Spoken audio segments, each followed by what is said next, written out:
Hello प्यारे बच्चों, good morning. Welcome to the my YouTube channel came third education. कैसे हो सब लोग? हम उम्मीद करते हैं कि आप सभी लोग बहुत अच्छे होंगे, अपनी पढ़ाई लिखाई बहुत अच्छे से कर रहे होंगे।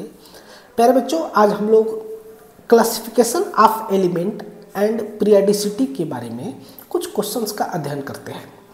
ये सभी क्वेश्चंस आपके जेई नीट और सीईटी की एग्ज़ाम के लिए हेल्प करेगा। ये एक टेस्ट सीरीज है जो हम अपने स्टूडेंट्स का टेस्ट लेते हैं, उसके ऊपर हमने ये क्वेश्चन बनाया है। तो फिर इसको हम लोग देख सकते हैं, बहुत ज़्यादा हेल्पफुल होगा आपके एग्ज़ाम के लिए। मैं ये नहीं कहूँगा कि यही वाला क्वेश्चन आएंगे, लेकिन हाँ, ये क्वेश्चन से आपको बहुत ज़्यादा हेल्प मिलने वाला है। टोटल आज हम लोग 50 क्वेश्चंस के बारे में डिस्कशन करेंगे, जो कि आपके सामने यहाँ पर उपलब्ध है। देखिए, पहला क्वेश्चन है आपका, कौन से साइंटिस्ट को हम लोग पीरियडिक टेबल के पिताजी बोलते हैं, है ना? कौन से साइंटिस्ट को हम लोग पीरियडिक टेबल के बाबूजी बोलते हैं? भोजपुरी भाषा में बोल सकते हैं कि कौन से साइंटिस्ट को हम लोग पीरियडिक टेबल के डैडी, पापा, बाबूजी बोलेंगे। ठीक है, तो यहाँ पर आपका पहला वाला ऑप्शन हो जाएगा। मेंडलीव को पीरियडिक टेबल का जनक कहा जाता है। इससे पहले भी बहुत साइंटिस्ट हुए हैं जो कि इसके ऊपर काम किए हैं, लेकिन जो सबसे अच्छा काम किए हैं वो है मेंडलीव। इन्होंने बताया था कि किसी भी एलिमेंट की फिजिकल और केमिकल प्रॉपर्टी उसके एटॉमिक मास के इंक्रीजिंग आर्डर के पीरियडिक फंक्शन होते हैं। यहाँ पर उनसे थोड़ी सी मिस्टेक हो गई थी। यहाँ पर एक्चुअली में एटॉमिक मास की जगह पर एटॉमिक नंबर होना चाहिए थी, जिसके बारे में फिर बाद में मोजले नाम के साइंटिस्ट ने बताया था। ठीक है ना, जैसा कि आप सभी लोग इस बात को जानते भी होंगे। ठीक है, तो यहाँ पर कौन सा ऑप्शन हो जाएगा? मेंडलीव को हम लोग पीरियडिक टेबल का जनक कहते हैं। पहला पीरियडिक टेबल इन्होंने ही बनाया था। ये बहुत ही ज़्यादा हार्ड वर्किंग पर्सन थे। इनके बारे में हमारे एक सर बताते थे कि ये वर्क करने में इतने ज़्यादा बिजी हो जाते थे कि इनको शेविंग करने के लिए भी टाइम नहीं मिलता था। इसीलिए आप लोग साइंटिस्ट लोगों का देखे भी होंगे कि दाढ़ी, मूंछ, बाल बहुत ज़्यादा होते हैं। क्यों? क्योंकि उनको टाइम ही नहीं मिलता है ये सब चीज़ें करने के लिए। ये सब चीज़ें उन लोगों के लिए फालतू चीज़ें लगती है। ठीक है, तो उसी में से एक थे हमारे बहुत ही पावरफुल साइंटिस्ट, मेंडलीव नाम के साइंटिस्ट। ठीक है, चलिए अगला क्वेश्चन देखते हैं। मॉडर्न पीरियडिक लॉ किस आधार पर बेस्ड है? जिसको कौन बनाया था? जिसको बनाए थे मोजले नाम के साइंटिस्ट ने, जो कि अभी हमने ऊपर आपको बताया है ना। मोजले नाम के साइंटिस्ट ने मॉडर्न पीरियडिक लॉ बनाए थे। यह किसके आधार पर बेस्ड था? ये आपका था एटॉमिक नंबर के आधार पर। ठीक है, अगला क्वेश्चन है आपका, in the long form periodic table the horizontal rows. जो लॉन्ग फॉर्म का पीरियडिक टेबल होता है, जो आज के समय में हमारे सामने उपलब्ध है, उसमें जो हॉरिजॉन्टल रोज होता है, यानी कि जो ऐसे पर लाइन होते हैं, वो लाइन क्या कहलाते हैं? तो उस लाइन को हम लोग क्या बोलते हैं? उस लाइन को हम लोग पीरियड बोलते हैं। पीरियडिक टेबल में टोटल अब तक 7 पीरियड है और 18 ग्रुप है। ठीक है ना, 18 ग्रुप है और इसको 4 भागों में बांटा गया है। एस ब्लॉक, पी ब्लॉक, मतलब 4 ब्लॉक में बांटा गया है, डी ब्लॉक और एफ ब्लॉक। अब जो अगले एलिमेंट आएंगे ना, उसको हम लोग जी ब्लॉक के अंतर्गत रखेंगे, लेकिन अभी तक नहीं खोजे गए हैं, तो इसके बारे में हम लोग यहाँ पर देख सकते हैं। नेक्स्ट क्वेश्चन है, which group in the periodic table contains noble gases? कौन से ग्रुप जो है कि नोबल गैसों को रखता है? ठीक है, तो देखिए, ग्रुप 16 को हम लोग बोलते हैं ऑक्सीजन फैमिली, ग्रुप 17 को हम लोग बोलते हैं हैलोजन फैमिली। ठीक है, हैलोजन फैमिली। ग्रुप 18 को हम लोग बोलते हैं नोबल गैस। ठीक है, क्या बोलते हैं? नोबल गैस हम लोग बोलते हैं। ठीक है, और ग्रुप 15 को हम लोग बोलते हैं नाइट्रोजन फैमिली। ठीक है, ग्रुप 16 को ऑक्सीजन फैमिली भी बोलते हैं और इसको हम लोग चैल्कोजेन भी बोलते हैं। चैल्कोजेन भी बोलते हैं, क्योंकि इसी फैमिली के जो एलिमेंट है वह किसी भी मिनरल्स के ओर में पाए जाते हैं। ठीक है, और इसी प्रकार से ग्रुप 15 को हम लोग एक और शब्द से जानते हैं, पिनेक्टोजेन बोलते हैं, है ना। पिनेक्टोजेन भी बोलते हैं, क्योंकि जो ग्रुप 15 के नाइट्रोजन हो गए, फास्फोरस हो गए, इसका यूज़ किया जाता है मैक्सिमम तौर पर फर्टिलाइजर्स को बनाने में, इसलिए इसको हम लोग क्या बोलते हैं? इसलिए इसको हम लोग पिनेक्टोजेन भी बोलते हैं। ठीक है, ये थोड़ा सा एक्स्ट्रा नॉलेज हो गया, तो इसको आप लोग कहीं नोट कर लेंगे। The number of element in the third period of the periodic table. Third period में कितने एलिमेंट हैं। तो यहाँ पर हम आपको क्लियर कर देता हूँ कि आपका जो फर्स्ट पीरियड है उसके अंदर 2 एलिमेंट है, हाइड्रोजन और हीलियम। जो आपका सेकेंड पीरियड है उसके अंदर टोटल 8 एलिमेंट है। जो आपका थर्ड पीरियड है उसके अंदर आपका भी 8 एलिमेंट है। फोर्थ पीरियड में आपका 18 एलिमेंट है। फिफ्थ पीरियड में आपका 18 एलिमेंट है। सिक्स्थ पीरियड में आपके टोटल 32 एलिमेंट हैं और सेवन्थ पीरियड में आपका टोटल 32 एलिमेंट है। इस चीज़ को आप लोग नोट करके रखेंगे, ठीक है। फर्स्ट पीरियड में 2 एलिमेंट, सेकेंड में 8, थर्ड में 8, फोर्थ में 18 और फिफ्थ में 18। 6 और 7 पर जैसे ही आप जाओगे तो यहाँ से एफ ब्लॉक का एंट्री होता है। जैसे ही एफ ब्लॉक इंटर करता है तो यहाँ से आपके 14 एलिमेंट में 18 में 14 एलिमेंट और बढ़ जाते हैं, जिसके चलते ये क्या हो जाता है, ये आपका 32 हो जाता है। आया समझ में। तब आपके थर्ड पीरियड में कितने एलिमेंट हो जाएंगे, टोटल 18 एलिमेंट हो जाएंगे, ठीक है ना। नेक्स्ट क्वेश्चन है, which element belongs to D block element. D block के अंतर्गत कौन सा एलिमेंट होता है। तो सोडियम आपका ग्रुप 1 में है, एस ब्लॉक में। मैग्नीशियम आपका ग्रुप 2 में है, एस ब्लॉक में। आयरन आपका डी ब्लॉक के अंतर्गत आता है ना। आयरन आपका किसके अंतर्गत आता है, डी ब्लॉक के अंतर्गत आएगा। और जब डी ब्लॉक के अंतर्गत आएगा तो ये कौन से ग्रुप में है, ये आपका ग्रुप 8 में है। ग्रुप 8, हाँ ठीक है, ग्रुप 8 में है। नियान आपका ग्रुप 18 में है और ये एक नोबल गैस से है, ठीक है ना। इसी प्रकार से और आगे हम लोग देखते हैं, the electronic configuration of element. एक एलिमेंट दिया गया है जिसका इलेक्ट्रॉनिक कन्फिग्रेशन यहाँ पर है। तो देखिए आउटर सेल का इलेक्ट्रॉनिक कन्फिग्रेशन, लास्ट इलेक्ट्रॉन किस में जा रहा है, लास्ट इलेक्ट्रॉन जा रहा है पी में। तो अगर आपके सामने यहाँ पर मैं आपको ट्रिक बता देता हूँ, NH2NP1 से लेकर के 6 तक है। तो ये जिस एलिमेंट में होगा उसमें 10 प्लस कर देंगे तो वह आपका ग्रुप निकल जाएगा, ठीक है ना। NH2 हाँ 10 प्लस और इसको काउंट कर देंगे तो आपका क्या हो जाएगा, ग्रुप निकल जाएगा।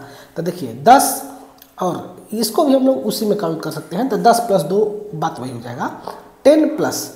अगर आपका NH2NP1 है तो कितना आ जाएगा, 2 और 4 6 आ जाएगा ना। तो 6 आ जाता है, 10 + 6 बराबर ये हो जाएगा 16। ग्रुप 16 का ये एलिमेंट होगा। और ग्रुप 16 को हम लोग क्या बोलते हैं, ऑक्सीजन फैमिली, OS CT और POLV, ये आपका होता है ग्रुप 16 का एलिमेंट, ठीक है। तो इस केस में ये आपका हो जाएगा सल्फर एलिमेंट है, ठीक है।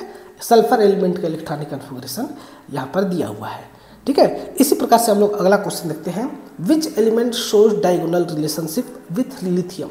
लिथियम के साथ डायगोनल रिलेशनशिप में कौन रहता है, मतलब कौन सा जो है डायगोनल रिलेशनशिप शो करता है।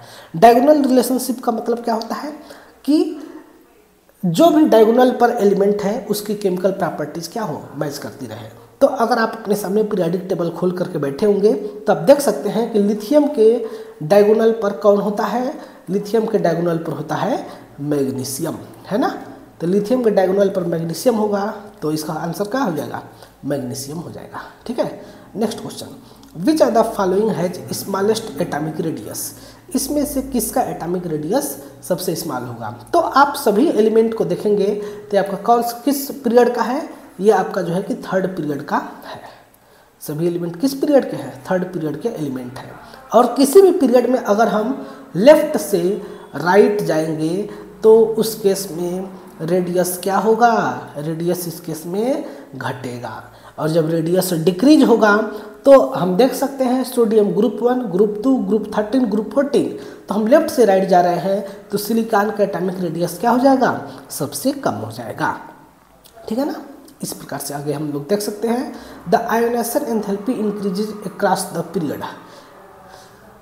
किसी भी पीरियड में लेफ्ट से राइट जाते हैं तो उस केस में आयोनाइजेशन एनर्जी क्या होता है, ये क्या हो रहा है, उस केस में आयोनाइजेशन एनर्जी इंक्रीज करता है। इसके पीछे कारण क्या है, तो जब भी हम किसी पीरियड में लेफ्ट से राइट जाते हैं तो पर ग्रुप अगर हम इंक्रीज करते हैं उस केस में क्या होता है कि नंबर ऑफ इलेक्ट्रॉन्स बढ़ते चले जाते हैं सेम सेल के अंदर, एक ही सेल के अंदर नंबर ऑफ इलेक्ट्रॉन बढ़ते चले जाते हैं, जिसके चलते कि न्यूक्लियस का इफेक्ट उसके ऊपर ज़्यादा लगता है। और जब न्यूक्लियस का इफेक्ट उसके ऊपर ज़्यादा लगेगा तो उस केस में क्या हो जाएगा, न्यूक्लियर चार्ज बढ़ जाएगा। इसको हम लोग बोल सकते हैं कि इफेक्टिव न्यूक्लियर चार्ज क्या हो जाता है, इंक्रीज हो जाता है, जिसके चलते कि आयोनाइजेशन एनर्जी यानी कि इलेक्ट्रॉन को आउटर सेल से इनफाइनाइट तक निकालने में एनर्जी ज़्यादा लगती है, जिसके चलते कि अब इसकी आयोनाइजेशन एनर्जी बढ़ जाती है और एटॉमिक रेडियस क्या हो जाता है, घट जाता है। Classification of element and periodicity का एक खास बात है कि आपको इंक्रीजेज और डिक्रीजेज का बहुत ही अच्छा खासा नॉलेज होना चाहिए, ठीक है ना। कोई बात नहीं, अब हम लोग नेक्स्ट क्वेश्चन देखते हैं। Which has the highest electronegativity, कितना इजी क्वेश्चन है। फ्लोरीन जो है कि सबसे ज़्यादा इलेक्ट्रोनेगेटिव एलिमेंट होता है, क्योंकि हम लेफ्ट से राइट अगर बढ़ेंगे तो इलेक्ट्रोनेगेटिविटी क्या होती है, बढ़ती है। ऊपर से नीचे आएंगे तो इलेक्ट्रोनेगेटिविटी क्या होगी, घटेगी, ठीक है। ये क्वेश्चन तो कुछ खास नहीं है। ग्रुप मतलब एटॉमिक नंबर 19 किस ग्रुप से आता है, तो एटॉमिक नंबर 19 आपका ग्रुप 1 से आता है, ठीक है। ग्रुप 1 में क्या होता है, एल्कली मेटल होते हैं, ठीक है। ग्रुप 2 में क्या होता है, एल्कलाइन अर्थ मेटल होता है, एल्कलाइन अर्थ मेटल ग्रुप 2 में होता है, ठीक है। ग्रुप 3 में क्या होता है, ग्रुप 3 और ग्रुप 4 में अब यहाँ से ट्रांजिशन एलिमेंट शुरू होता है, ठीक है। The first transition series start with, जो पहला ट्रांजिशन सीरीज होता है जिसको कि हम लोग क्या बोलते हैं, जिसको कि हम लोग 3D सीरीज भी बोलते हैं, वह कहाँ से स्टार्ट होता है, तो ये स्टार्ट होता है स्कैंडियम से और ख़त्म कहाँ पर होता है, जिंक पर ख़त्म होता है। स्कैंडियम से लेकर के जिंक तक एलिमेंट होते हैं। Scandium, titanium, vanadium, chromium, manganese, iron, फिर कोबाल्ट, निकिल, कॉपर और जिंक, इतने एलिमेंट होते हैं फर्स्ट ट्रांजिशन सीरीज में, ठीक है। नेक्स्ट क्वेश्चन देखते हैं। Lanthanides are placed in the periodic table, lanthanide किस में होते हैं, तो लेंथेनाइड आपके पीरियड 6 में आते हैं। पीरियड 6 में कौन होता है, लेंथेनाइड होते हैं, ठीक है, लेंथेनाइड होता है। और पीरियड 7 में कौन होता है, पीरियड 7 में होता है आपका actinide. Most electropositive element is, तो अभी हम सभी लोगों ने इलेक्ट्रोनेगेटिविटी के बारे में देखा। अब इलेक्ट्रोपॉजिटिविटी के बारे में भी थोड़ा सा देख लेते हैं। किसी भी ग्रुप में अगर हम लेफ्ट से राइट जाएंगे तो इलेक्ट्रोपॉजिटिविटी क्या होगा, घटेगा, और ऊपर से नीचे आएंगे, अप से डाउन आएंगे तो उस केस में इलेक्ट्रोपॉजिटिविटी क्या हो जाएगा, बढ़ेगा। तब उस केस में देखें तो ग्रुप 1 का इलेक्ट्रोपॉजिटिविटी सबसे ज़्यादा होगा और ग्रुप 1 में जो सबसे नीचे है उसकी इलेक्ट्रोपॉजिटिविटी सबसे ज़्यादा होती है। तो इस केस में क्या हो जाएगा, फ्रांसियम हो जाएगा, ठीक है। तो ग्रुप 1 में कौन कौन से एलिमेंट है, लिथियम है, सोडियम है, पोटेशियम है, रुबिडियम है, सीजियम है और फ्रांसियम है, ठीक है। हालांकि फ्रांसियम एक रेडियो एक्टिव एलिमेंट है, तो इसके हम लोग इलेक्ट्रोपॉजिटिविटी के बारे में हम लोग कैलकुलेशन तो मतलब कि थ्योरेटिकली तो बात करते हैं, लेकिन इसको हम लोग यूज नहीं करते हैं क्योंकि यह एक रेडियो एक्टिव एलिमेंट है, इससे बच करके रहना होता है। तो अगर आपके पास फ्रांसियम ऑप्शन में नहीं होगा तो सीजियम लगाएंगे, लेकिन हाँ फ्रांसियम है इसलिए हम यहाँ पर फ्रांसियम को लगाएंगे, ठीक है। नेक्स्ट क्वेश्चन है, which are the following is actinide, इसमें से कौन सा एक्टिनाइड है, तो इस केस में थोरियम आपका क्या है, एक्टिनाइड है। बाकी सभी एलिमेंट क्या होते हैं, सीरियम लेंथेनाइड है और ये La भी लेंथेनम जो है कि आपका डी ब्लॉक का एलिमेंट है, ये आपका क्या है, डी ब्लॉक का एलिमेंट है, ये लेंथेनम है। लेंथेनाइड सीरीज में नहीं आता है लेंथेनम, लेंथेनम के बाद लेंथेनाइड सीरीज शुरू होता है, एक्टिनम के बाद एक्टिनाइड सीरीज शुरू होता है, ठीक है। वाइट्रियम भी आपका क्या होता है, डी ब्लॉक के अंतर्गत आता है, ठीक है ना। तो इसको हम लोग इस प्रकार से पढ़ते हैं। अब नेक्स्ट क्वेश्चन देखते हैं, यहाँ पर दिया गया है which has lowest ionisation enthalpy. ये जो ऑप्शंस है इसमें से किसका सबसे लो आयोनाइजेशन एंथैल्पी होगा, इसके बारे में हमें चर्चा करना है। तो देखिए ग्रुप में अगर हम लेफ्ट से राइट बढ़ेंगे तो उस केस में आपका आयोनाइजेशन एनर्जी क्या हो जाएगा, उस केस में आयोनाइजेशन एनर्जी इंक्रीज करेगा। तो इसका अपोजिट होगा, अगर हम अप से डाउन जाएंगे,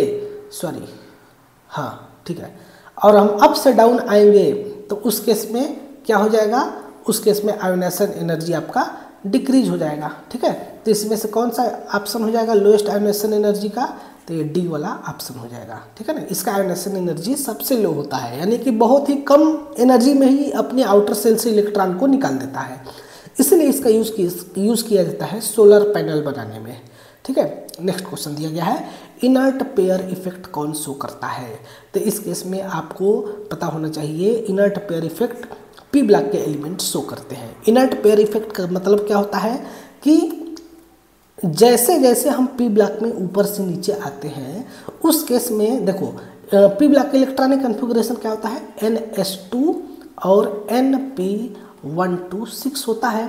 तो उस केस में जैसे जैसे हम ऊपर से नीचे आते हैं तो उस केस में आपका NS का इलेक्ट्रॉन इनर्ट हो जाता है, और जब NS का इलेक्ट्रॉन इनर्ट हो जाएगा उस केस में ये इलेक्ट्रॉन अटैक ही नहीं होता है, मतलब कि उस केस में ये इलेक्ट्रॉन एक्साइट नहीं होता है, जिसके चलते कि इसकी वैलेंसी क्या हो जाती है, लो हो जाती है। जैसे अगर आप लोग बोरान फैमिली के बारे में देखेंगे तो उस केस में आपका बोरान फैमिली में अगर आप नीचे आओगे तो उसका वैलेंसी 1 हो जाता है बोरान फैमिली में। कार्बन फैमिली में जैसे हम लेड के बारे में देखेंगे तो PbO2 कम स्टेबल होता है, PbO ज़्यादा स्टेबल होता है। इसके पीछे कारण क्या है कि इसकी +2 वाली बैलेंस, इसकी सेकेंड वाली बैलेंसी ज़्यादा स्टेबल होती है और 4 वाली बैलेंसी कम स्टेबल होता है। ठीक है ना, इस प्रकार से इस पर हम लोग काम करते हैं। ये क्यों बार बार ऐसे कर रहा है, एक सेकेंड। ठीक है, तो ये चीज़ होता है आपका क्या इनर्ट पेयर इफेक्ट। तो कौन सा ऑप्शन हो जाएगा, तो इस केस में आपका ऑप्शन हो जाता है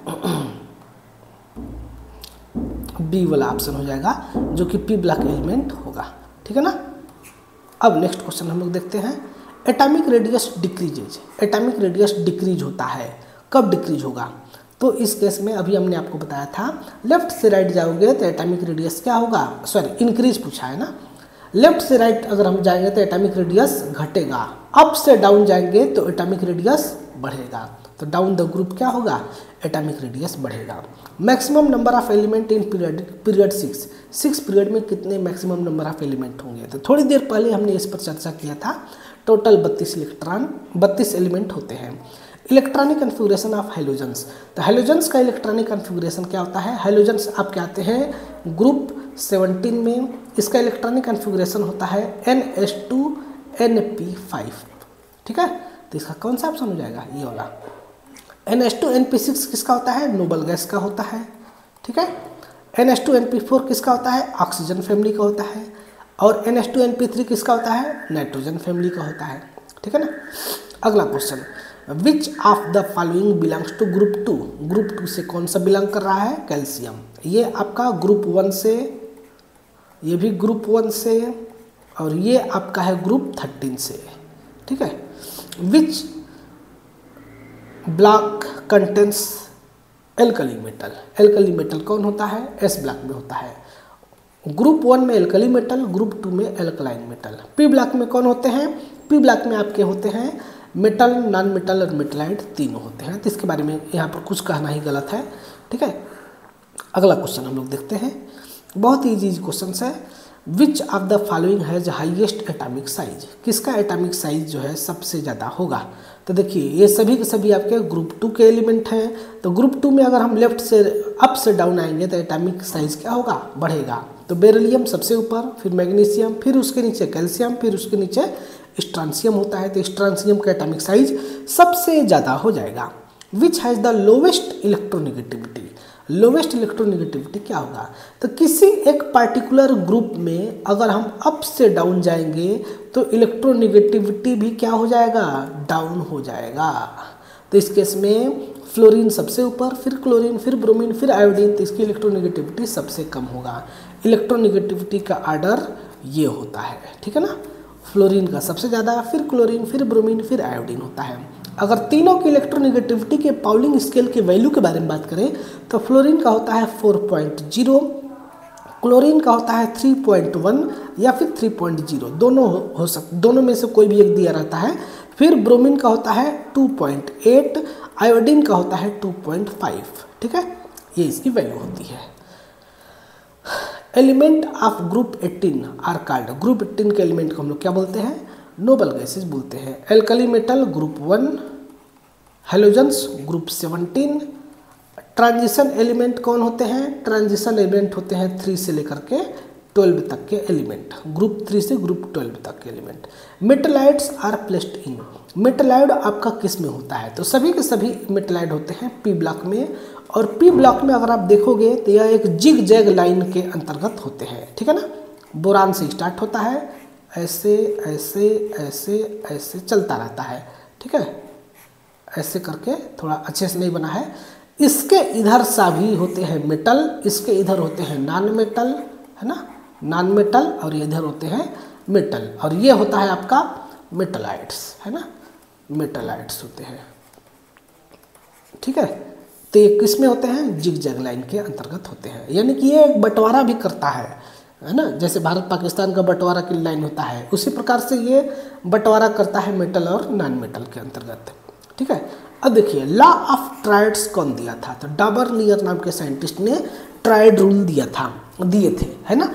तो इसके बारे में बताया गया है। इन्होंने बताया था कि अगर कोई भी 3 एलिमेंट लिया जाए अगल बगल के किसी भी, मतलब कि एक एलिमेंटों का समूह बनाया था ABC करके, कोई भी 3 एलिमेंट है, तो A और C का एटॉमिक मास का रेशियो B के बराबर होगा। ये चीज़ इन्होंने बताया था, ठीक है। Newlands law of octaves failed after, Newland का अष्टक नियम, इसको हम लोग हिंदी में बोलते हैं, न्यूलैंड का अष्टक नियम किसके बाद फेल हो जाता है? तो कैल्शियम के बाद न्यूलैंड का ऑक्टेव्स रूल क्या हो जाता है? फेल हो जाता है, ठीक है। Next question, which property show periodicity, कौन सा प्रॉपर्टी जो है पीरियडिसिटी के बारे में पीरियडिसिटी शो करता है? Atomic mass? नहीं, ये नहीं होगा। वैलेंसी और आयोनाइजेशन एंथैल्पी दोनों ही पीरियडिसिटी को शो करते हैं, यानी कि पीरियडिसिटी का मतलब लेफ्ट से राइट या अप से डाउन जाने पर कौन घटेगा या बढ़ेगा। तो देखिए आयोनाइजेशन एंथैल्पी लेफ्ट से राइट जाने पर बढ़ेगा और अप से डाउन आने पर घटेगा। इसी प्रकार से वैलेंसी आपका लेफ्ट से राइट जाने पर क्या होता है? बढ़ता है, फिर ठीक है, फिर बाद में घट जाता है, वो बात की बात है।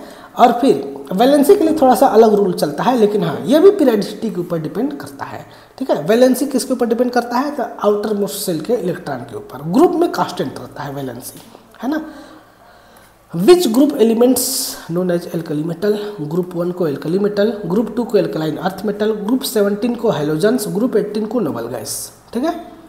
Which groups elements are called alkaline earth metal, group 2 को एल्कलाइन अर्थ मेटल, ग्रुप 13 को बोरान फैमिली, ग्रुप 14 को कार्बन फैमिली बोलते हैं, ठीक है ना। Next question, the element with electronic configuration this, ये किस ग्रुप का होगा? अभी हमने बताया आपको कि NH2 और NP1 में जितने भी इलेक्ट्रॉन हैं उसमें 10 प्लस कर दो, तो 10 + 2 + 1 यानी कि 13, ग्रुप 13 का ये इलेक्ट्रॉनिक कन्फिग्रेशन हो जाएगा, ठीक है। कौन सा एलिमेंट है उसके बारे में बात करें तो 10, 2 12 और 1 13, ये बात हो रही है एल्युमिनियम की, ठीक है ना। Next question, which element has highest ionisation enthalpy, किसका आयोनाइजेशन एंथैल्पी सबसे ज़्यादा होगा? तो लेफ्ट से राइट जाने पर आयोनाइजेशन एंथैल्पी क्या होता है? बढ़ता है, पता होगा आपको। तो इस केस में कौन हो जाएगा सबसे ज़्यादा? हीलियम का हो जाएगा, ठीक है ना। विच of the following is a transition element, देखिए सोडियम ग्रुप 1, मैग्नीशियम ग्रुप 2, ये दोनों जो है कि डी ब्लॉक में तो आते हैं, लेकिन जिंक को ट्रांजिशन एलिमेंट नहीं मानते हैं। इसको हम लोग कहते हैं इनर्ट मेटल। इसको क्या बोला जाता है? इसको इनर्ट मेटल बोला जाता है। इसके पीछे कारण क्या है? इसके पीछे कारण ये है कि इसका N-1D10 इसका इलेक्ट्रॉनिक कन्फिग्रेशन होता है, यानी कि इसका 3D10 होता है। सभी इलेक्ट्रॉन फुल फील्ड होते हैं, तो अकॉर्डिंग टू हुंड्स रूल ये जो है कि फुल फील्ड ऑर्बिटल स्टेबल होता है, इसलिए इसको हम लोग इनर्ट मेटल के रूप में भी जानते हैं। तब कौन सा ऑप्शन हो जाएगा? कॉपर हो जाएगा। कॉपर क्या होता है? ट्रांजिशन एलिमेंट होता है। आया समझ में? नेक्स्ट क्वेश्चन हम लोग देखते हैं, बहुत ही इजी क्वेश्चन है। अगर आपको ये सेशन पसंद आ रहा है तो कमेंट करके बताइए, कमेंट में एस लिख करके, वेरी नाइस लिख करके कमेंट कीजिए, ताकि पता चले कि आप लोगों ने यहाँ तक हमारा सेशन देख लिया है। ठीक है ना। नेक्स्ट क्वेश्चन देखते हैं, which is a inner transition element. कौन सा इनर ट्रांजिशन एलिमेंट है? यूरेनियम आपका इनर ट्रांजिशन एलिमेंट है, ये और ये डी ब्लॉक के एलिमेंट है, यानी कि ट्रांजिशन एलिमेंट है। Atomic radius is minimum for. Atomic radius सबसे कम किसके लिए होता है? तो नोबल गैस के लिए एटॉमिक रेडियस सबसे कम होता है, क्योंकि लेफ्ट से राइट जाएंगे तो एटॉमिक रेडियस क्या होगा? घटेगा, है ना। The tendency to form anions has maximum. किसकी टेंडेंसी सबसे ज़्यादा होती है? एनायंस बनाने की। तो इस केस में हाइड्रोजन्स की टेंडेंसी सबसे ज़्यादा होती है एनायंस बनाने की, क्योंकि ये ठीक नोबल गैस के पहले होते हैं। तो नोबल गैस के जब पहले है, जैसे कि फ्लोरीन है और उसके बाद क्या है? नियान है, तो इसके एटॉमिक नंबर 9 और इसका एटॉमिक नंबर 10।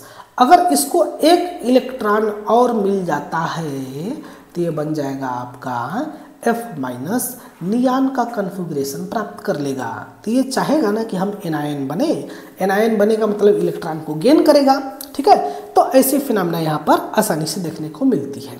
ठीक है, तो ये क्या, इसका जो है कि क्या टेंडेंसी होता है? एनायन बनाने का। एल्कली मेटल का क्या टेंडेंसी होता है? कैटायन बनाने का। नोबल गैस कुछ भी नहीं करेगा। ट्रांजिशन मेटल आपका ये भी जो है कि oxidation state, variable oxidation state show करता है, यानी कि ये भी कैटायन ही बनाता है ना। मेटल है ना, मेटल कभी भी कैटायन नहीं बनाएगा।